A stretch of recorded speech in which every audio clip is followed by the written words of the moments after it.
Hey everyone, in this video, I'm going to show you how to pay your standard chartered credit card bill. It's very quick and easy process, so make sure to follow along for this process. So now I'm going to teach you how to pay your credit card bill through the internet banking provided by the Standard Chartered.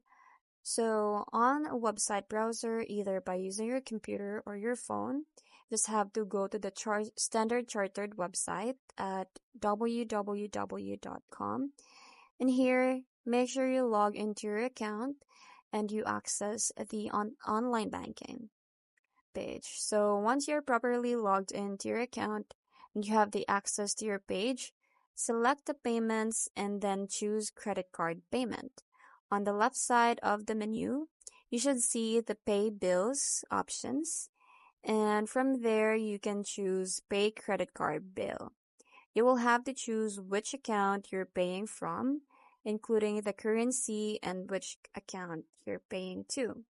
So if everything looks in order, just choose a payment type, either a one-time payment or a recurring payment, the date and the amount. So you just have to select next and you will be prompted to confirm all the details you included in the credit card bill. Now, if everything looks in order, just have to confirm the payment and the payment should go through instantly, as long as all the details you provided are correct and in order. And that's it. I hope you find this video helpful. Thank you for watching and I'll see you in the next one. Bye!